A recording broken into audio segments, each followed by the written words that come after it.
Assalamualaikum warahmatullahi wabarakatuh. Perkenalkan, nama saya Falvis Karina dari Fakultas Ekonomi Bisnis, Program Studi Manajemen S1 dengan konsentrasi Manajemen Keuangan. Di sini saya akan mempresentasikan hasil penelitian saya yang berjudul pengaruh earning per share, return on equity, dan perputaran persediaan terhadap harga saham pada PT Matahari Putra Prima Tbk periode 2014 sampai 2023. Yang pertama, latar belakang.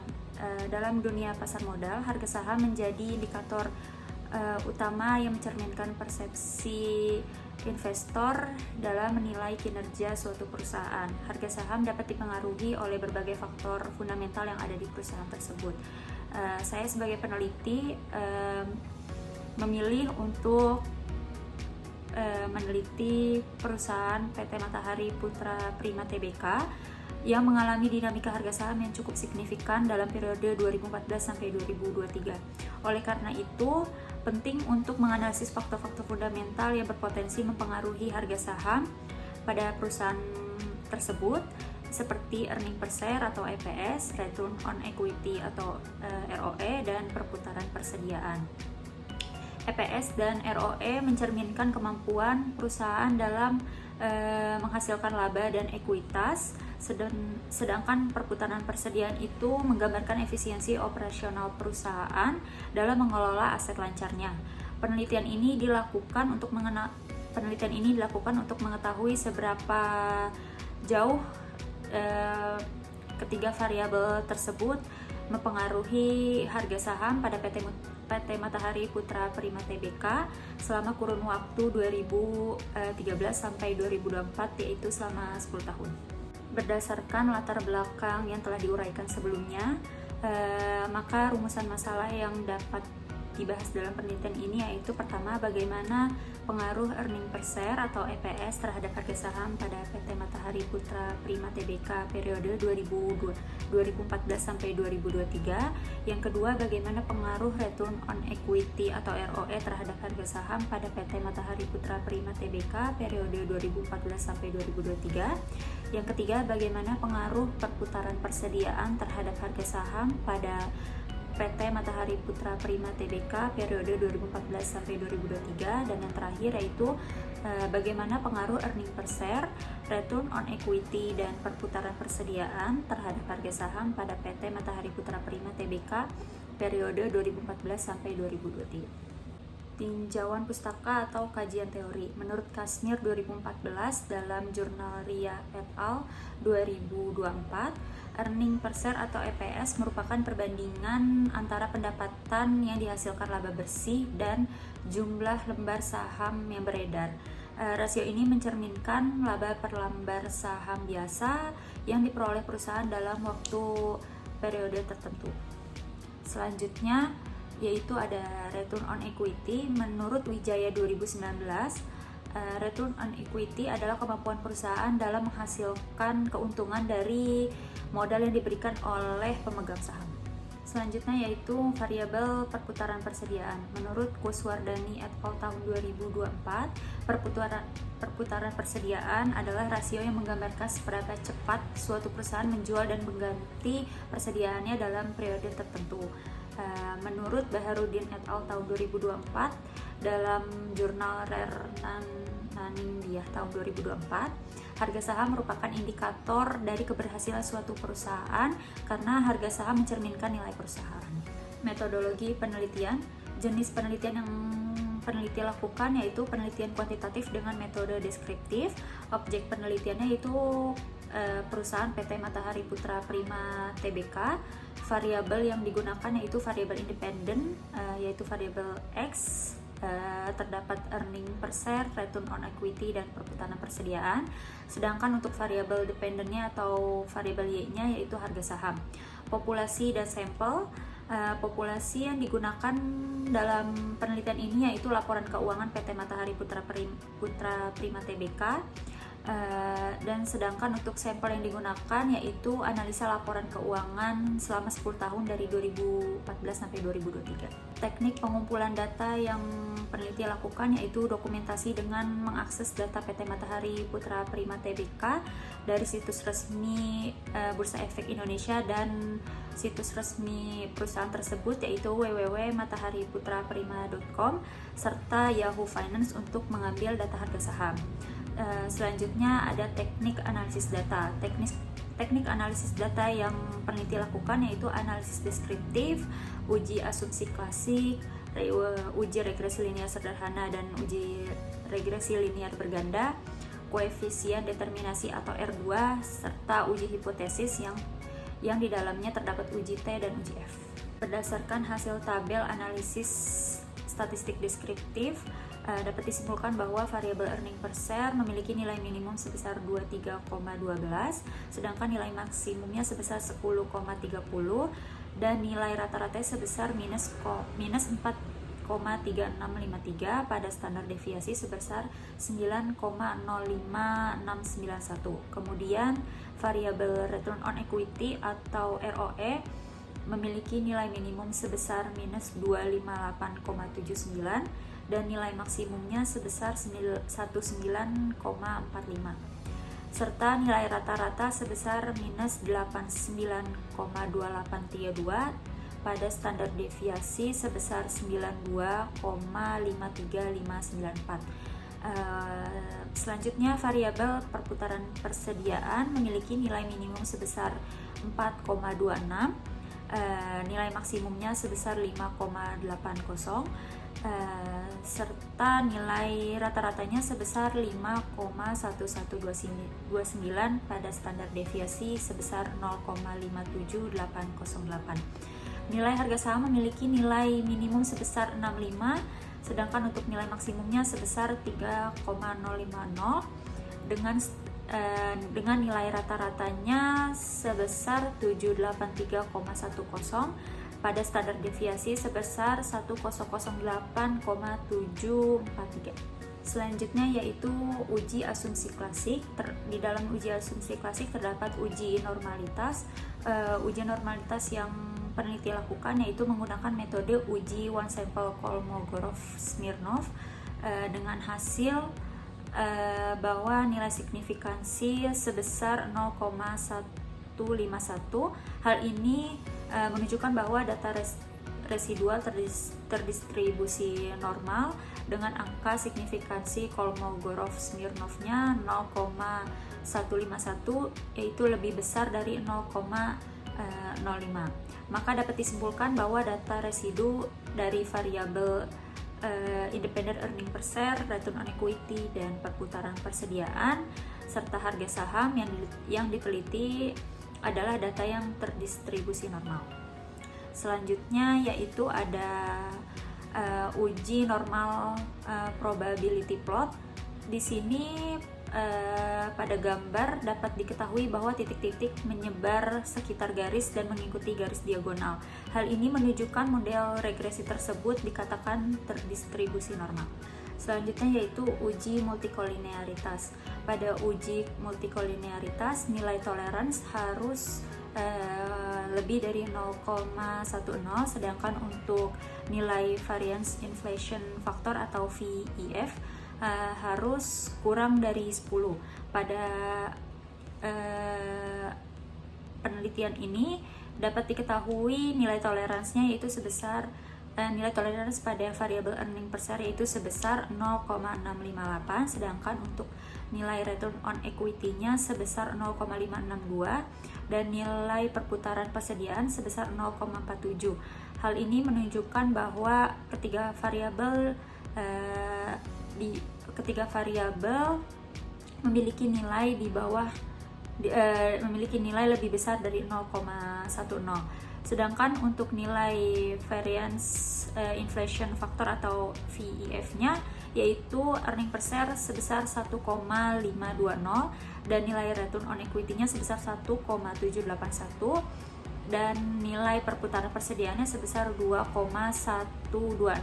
Nilai VIF ini pada masing-masing variabel kurang dari 10, maka dapat disimpulkan bahwa tidak terjadi gejala multikolinearitas. Selanjutnya yaitu uji heterokedastisitas, yaitu di sini menggunakan scatter plot.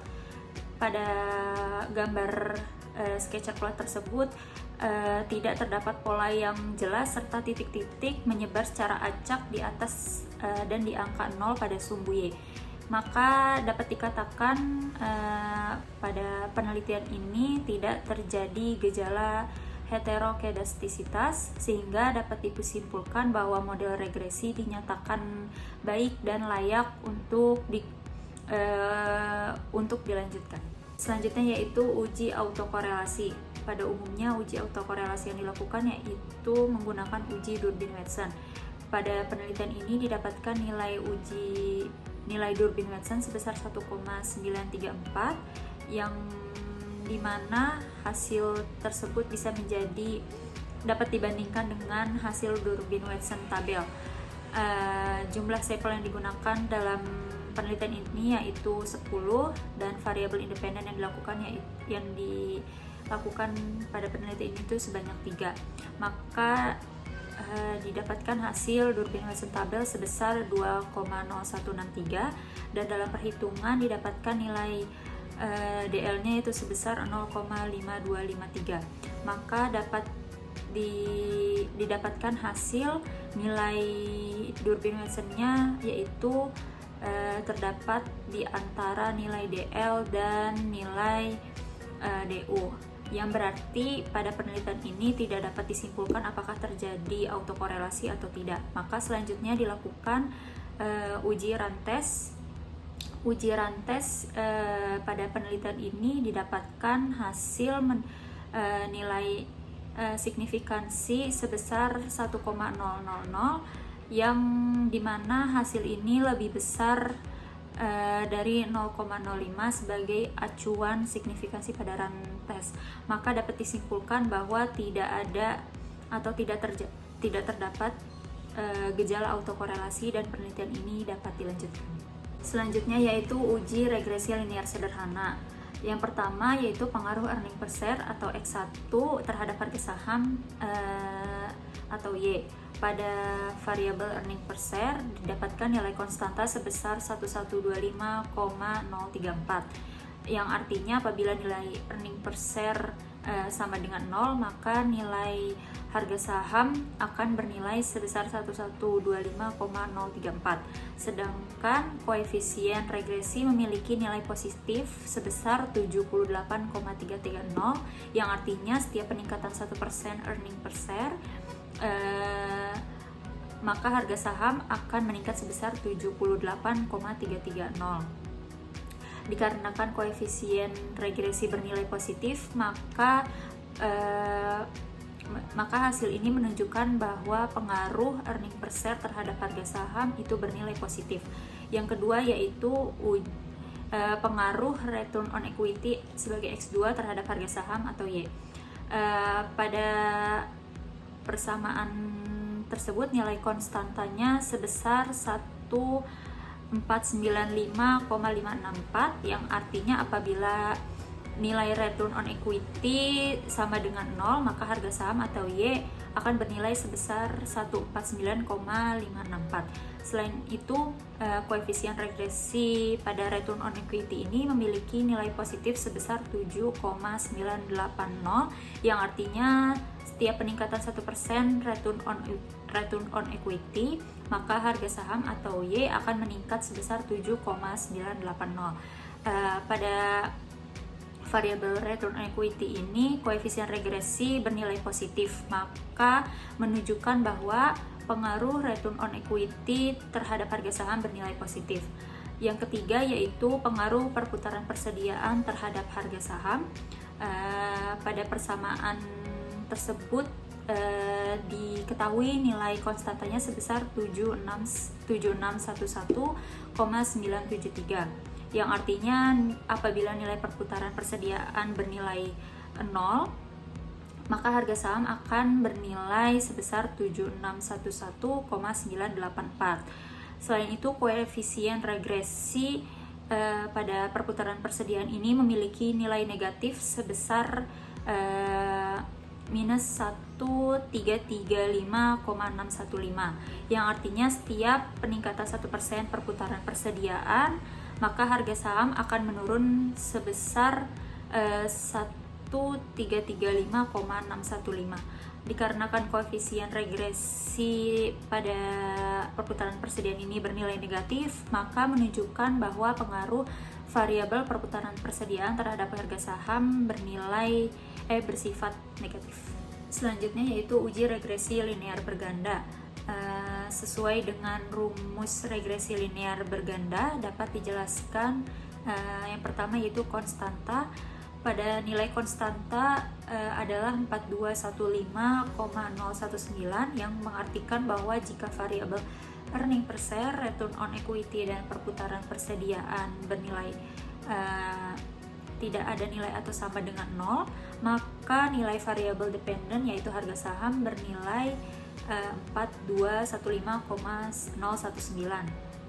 Yang kedua yaitu variabel earning per share atau X1, nilai koefisien regresi earning per share bernilai positif sebesar 39,348, yang artinya setiap peningkatan variabel earning per share sebesar 1%, maka harga saham akan mengalami peningkatan sebesar 39,348. Selanjutnya yaitu ada return on equity atau ROE. Nilai koefisien regresi return on equity bernilai positif juga sebesar 3,909, yang artinya setiap peningkatan return on equity sebesar 1%, maka harga saham akan mengalami peningkatan juga, yaitu sebesar 3,909. Selanjutnya yaitu ada perputaran persediaan. Nilai koefisien regresi perputaran persediaan di sini bernilai negatif sebesar minus 569,378, yang artinya setiap peningkatan perputaran persediaan sebesar 1%, maka harga saham akan mengalami penurunan sebesar 569,378. Selanjutnya yaitu ada koefisien determinasi atau R2. Di sini didapatkan hasil adjust R square-nya adalah 0,641. Hal ini menandakan bahwa kontribusi variabel independen earning per share, return on equity, dan perputaran persediaan terhadap variabel dependen harga saham adalah sebesar 64,1%. Hasil ini didapatkan dari R dikali 100%. Sedangkan sisanya yaitu 35,9% dipengaruhi oleh variabel lain yang tidak diteliti pada penelitian ini. Dengan kata lain yaitu earning per share, return on equity, dan perputaran persediaan merupakan bukan satu-satunya faktor yang mampu mempengaruhi harga saham, namun terdapat variabel lain yang juga memiliki kontribusi dalam meningkatkan harga saham. Selanjutnya yaitu uji hipotesis. Di dalam uji hipotesis terdapat uji T atau uji parsial. Berdasarkan pada perhitungan didapatkan nilai T tabel sebesar 2,447 dengan taraf signifikansi sebesar 0,05. Berikut ini dapat dijelaskan hasil dari uji T tersebut, yaitu pertama earning per share sebagai X1 terhadap harga saham atau Y memiliki T hitung sebesar 1,435, sedangkan T tabelnya diperoleh sebesar 2,447. Maka pada kedua perhitungan tersebut nilai T hitung lebih kecil dari nilai T tabel, dengan nilai signifikansi dari perhitungan tersebut adalah 0,201, yang artinya lebih besar dari 0,05. Maka pada hasil uji T ini menunjukkan HO1 diterima dan HA1 ditolak, yang artinya earning per share atau X1 secara parsial berpengaruh positif tetapi tidak signifikan terhadap harga saham pada PT Matahari Putra Prima Tbk periode 2014 sampai 2023. Selanjutnya yaitu ada return on equity. Pada nilai return on equity sebagai X2 terhadap harga saham Y memiliki T hitung sebesar 1,345 yang artinya T hitung ini lebih kecil dari T tabel dengan nilai signifikansi dari perhitungan return equity ini yaitu sebesar 0,227 yang artinya lebih besar dari 0,05. Maka hasil ini menunjukkan bahwa HO2 diterima dan HA2 ditolak yang artinya return on equity X2 secara parsial berpengaruh positif tetapi tidak signifikan terhadap harga saham pada PT Matahari Putra Prima Tbk periode 2014 sampai 2023. Yang terakhir yaitu perputaran persediaan sebagai X3 terhadap harga saham Y. Nilai perputaran persediaan memiliki T hitung sebesar minus 1,120 sedangkan pada T tabel sebesar 2,447. Pada kedua perhitungan tersebut T hitung berarti lebih kecil dari T tabel dengan nilai signifikansi sebesar 0,305 yang artinya lebih besar dari nilai signifikansi sebesar 0,05. Maka hasil uji menunjukkan HO3 diterima dan HA3 ditolak yang artinya perputaran persediaan secara parsial berpengaruh negatif dan tidak signifikan terhadap harga saham pada PT Matahari Putra Prima Tbk periode 2014 sampai 2023. Selanjutnya yaitu ada uji simultan atau uji F. Uji simultan ini ujian dilakukan secara bersama-sama pada ketiga variabel independen terhadap variabel dependen. Berdasarkan pada tabel tersebut didapatkan atau diperoleh nilai F tabel sebesar 4,757, sedangkan untuk taraf signifikansinya yaitu sebesar 0,05. Di mana nilai F hitung ini lebih besar dari nilai F tabel yaitu 6,357, lebih besar dari 4,757 dengan tingkat signifikansi yaitu 0,027 yang artinya lebih kecil dari 0,05. Maka dapat disimpulkan bahwa HO4 ditolak dan HA4 diterima. Hal ini membuktikan bahwa variabel earning per share, return on equity, dan perputaran persediaan secara simultan atau secara bersama-sama berpengaruh positif terhadap harga saham pada PT Matahari Putra Prima Tbk periode 2014 sampai 2023. Berdasarkan rumusan masalah sebagai acuan dapat disimpulkan pada penelitian ini yang pertama yaitu earning per share sebagai X1 secara parsial berpengaruh positif tetapi tidak signifikan terhadap harga saham pada PT Matahari Putra Prima Tbk periode 2014 sampai 2023. Hal ini didasari oleh hasil uji T yang menunjukkan nilai signifikansi sebesar 0,201 lebih besar dari 0,05 dan perhitungan T hitungnya lebih kecil dari T tabel yaitu 1,435 dan T tabelnya 2,447. Yang kedua yaitu variabel return on equity atau X2-nya secara parsial berpengaruh positif dan tidak signifikan terhadap harga saham pada PT Matahari Putra Prima Tbk periode 2014 sampai 2023. Hal ini didasari oleh hasil uji T yang menunjukkan nilai signifikan sebesar 0,227 lebih besar dari 0,05 dengan perhitungan T hitung sebesar 1,345 lebih kecil dari T tabel yaitu sebesar 2,447. Yang ketiga yaitu ada perputaran persediaan atau X3 secara parsial berpengaruh negatif dan tidak signifikan terhadap harga saham pada PT Matahari Putra Prima Tbk periode 2014 sampai 2023. Hal ini didasari oleh hasil uji T dengan nilai signifikansi sebesar 0,305 lebih besar dari 0,05 dan perhitungan T hitungnya yaitu minus 1,120 lebih kecil dari T tabel yaitu sebesar 2,447. Yang terakhir yaitu secara simultan atau earning per share X1, return on equity X2 dan perputaran persediaan X3 secara simultan atau bersama-sama berpengaruh positif signifikan terhadap harga saham sebagai Y pada PT Matahari Putra Prima Tbk periode 2014 sampai 2023. Hal ini didasari oleh hasil uji F yang menunjukkan nilai signifikansi sebesar 0,027, yaitu lebih kecil dari 0,05, dan perhitungan F tabelnya yaitu sebesar 6,357, lebih besar dari F tabelnya yaitu 4,757. Cukup sekian dari presentasi dan penjelasan hasil penelitian yang saya lakukan. Kurang lebihnya mohon maaf. Wassalamualaikum warahmatullahi wabarakatuh.